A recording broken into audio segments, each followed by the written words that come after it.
Asyhadu an la ilaha illallah wa asyhadu anna Muhammadan abduhu wa rasuluh. Rabbi shrah li sadri wa yassir li amri wahlul 'uqdatam min lisani yafqahu qawli. Amma ba'du. Segala puji hanya milik Allah Rabbi, segala zat yang maha ghafur, zat yang maha syakur, yang telah memberikan beribu-ribu nikmat yang tidak terukur. Nikmat iman, nikmat Islam, juga nikmat sehat, yang mana kita tahu bahwa banyak dari kita, mungkin keluarga, kerabat, teman, yang mendapatkan ujian berupa sakit. Semoga Allah segera angkat penyakitnya. Amin ya rabbal alamin. Sholawat serta salam semoga tercurah limpahkan kepada Nabi akhirul zaman, seorang nabi yang lahirnya saja membuat goncang alam semesta, membuat heboh para malaikat Allah Subhanahu wa taala.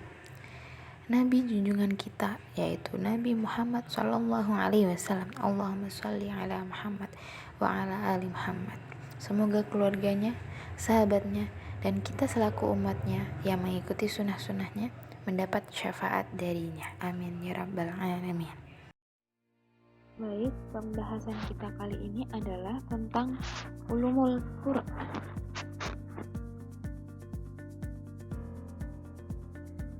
Apakah ulumul Quran itu?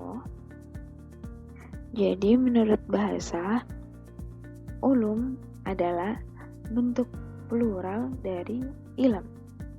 Ilm sendiri maknanya al-fahmu wal idrak, pemahaman dan pengetahuan. Kemudian pengertiannya dikembangkan kepada kajian berbagai masalah yang beragam dengan standar ilmiah. Nah, sedangkan menurut istilahnya adalah suatu ilmu yang mencangkup berbagai kajian yang berkaitan dengan kajian-kajian Al-Quran, seperti pembahasan tentang asbabun nuzul, pengumpulan Al-Quran dan penyusunannya, masalah makkiyah dan madaniyah, nasikh dan mansukh, muhkam dan mutasyabihat, serta lain-lainnya. Sejarah perkembangan ulumul Quran. Nah, di sini kita akan membahas 4 poin yang berkaitan dengan sejarah perkembangan ulumul Quran. Yang pertama adalah pada masa Nabi Muhammad SAW. Yang kedua, pada masa Khulafaur Rasyidin. Yang ketiga, ulumul Quran pada masa Tadwin. Dan yang terakhir adalah munculnya istilah ulumul Quran. Mari kita bahas satu persatu. Dari yang pertama, ulumul Quran pada masa Nabi Muhammad SAW. Nah, pada masa Nabi Muhammad SAW ini, Al-Quran disampaikan kepada penduduk asli Arab oleh Nabi Muhammad SAW yang merupakan penduduk Arab juga. Nah, beliau menyampaikan Al-Quran dengan terang dan sebenar-benarnya, tanpa disisipi penambahan maupun pengurangan dari wahyu Allah tersebut. Jika penduduk Arab, khususnya para sahabat Nabi Muhammad SAW, mendapati sesuatu yang kurang jelas bagi mereka tentang ayat-ayat Al-Quran yang diterima, maka para sahabat langsung menanyakannya kepada sang Nabi. Kemudian Nabi Muhammad SAW menjelaskan makna yang terkandung dalam ayat-ayat itu dengan pemahaman sesuai tuntunan wahyu. Cukup jelas. Kemudian kita beralih menuju masa Khulafaur Rasyidin. Nah, pada masa Khulafaur Rasyidin, di sini ada 3 poin. Yang pertama, pada masa Abu Bakar, beliau menetapkan kebijakan pengumpulan atau penulisan Al-Quran untuk pertama kalinya, yang diprakarsai oleh Umar bin Khattab dan ditangani prosesnya oleh Zaid bin Thabit. Kemudian yang kedua, pada zaman Utsman bin Affan, beliau menetapkan kebijakan menyatukan kaum muslimin pada satu mushaf yang disebut mushaf iman. Salinan-salinan mushaf ini juga dikirimkan ke beberapa provinsi. Penulisan mushaf tersebut dinamakan Al-Rasmul Utsmani, yaitu dinisbahkan kepada Utsman. Dan ini dianggap sebagai permulaan dari ilmu rasmil Quran. Kemudian yang ketiga adalah pada zaman Ali. Beliau menetapkan kebijakan berupa perintah kepada Abu Aswad Ad-Duaili untuk meletakkan kaidah-kaidah nahwu, cara pengucapan yang tepat dan baku, dan memberikan ketentuan harokat pada Al-Quran. Ini juga disebut sebagai permulaan ilmu i'rab Al-Quran.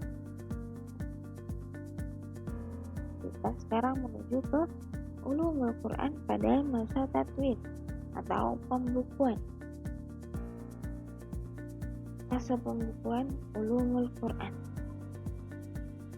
Yang pertama yakni pembukuan tafsir Al-Quran menurut riwayat dari hadis, sahabat, juga tabi'in. Nah, pembukuan tafsir di sini hanya berupa hadis-hadis, jadi belum terkhusus untuk tafsirnya. Kemudian yang kedua, pembukuan tafsir berdasarkan susunan ayat. Nah, pada tahap ini mulai disusun tafsir dalam susunan ayat, mulai dari ayat pertama Al-Quran hingga terakhir. Kemudian yang ketiga, munculnya pembahasan cabang-cabang ulumul Quran selain tafsir. Nah, pada masa ini muncullah beberapa pembahasan cabang-cabang ulumul Quran lainnya selain tafsir. Dan yang terakhir, pada masa pembukuan secara khusus ulumul Quran dengan mengumpulkan cabang-cabangnya.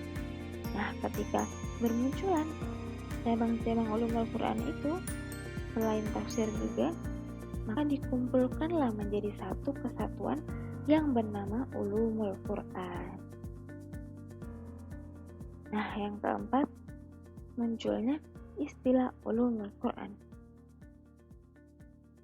Jadi, kapankah kata ulumul Quran itu mulai dipakai? Nah, berikut pendapat para ulama. Pendapat pertama mengatakan bahwa pendapat ini umum di kalangan para sejarawan ulumul Quran, mengatakan bahwa masa lahirnya ulumul Quran pertama kali adalah pada abad ke-7. Kemudian untuk pendapat kedua, yakni Al-Zarqani, berpendapat istilah ini lahir dengan lahirnya kitab Al-Burhan fi Ulumil Quran, karya Ali bin Ibrahim bin Said, yang terkenal dengan sebutan Al-Hufi. Menurut Al-Zarqani, kitab ini terdiri dari 30 jilid. Daripadanya sekarang disimpan di Balai Perpustakaan di Kairo dengan tidak tersusun dan tidak berurutan. Berdasarkan ini, Al-Zarqani berpendapat bahwa lahirnya istilah ulumul Quran adalah pada permulaan abad ke-5.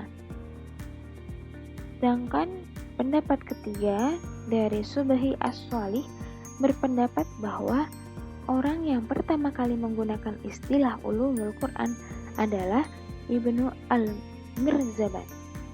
Pendapat ini berdasarkan pada penemuannya tentang beberapa kitab yang berbicara tentang kajian-kajian Al-Quran dengan menggunakan istilah ulumul Quran pada namanya. Menurut dia, yang paling tua di antaranya adalah kitab Ibnu Al-Mirzaban. Pada abad ketiga, Hasbi As-Siddiqi juga setuju dengan pendapat terakhir ini.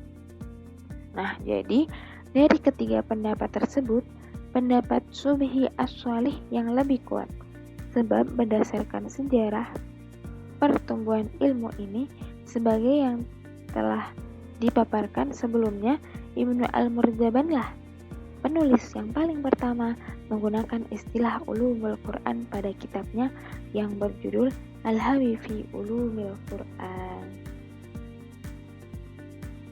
Nah, mungkin cukup sampai di sini pembahasan kita kali ini. Semoga apa yang disampaikan bermanfaat. Assalamualaikum warahmatullahi wabarakatuh. Jazakumullahu khairan.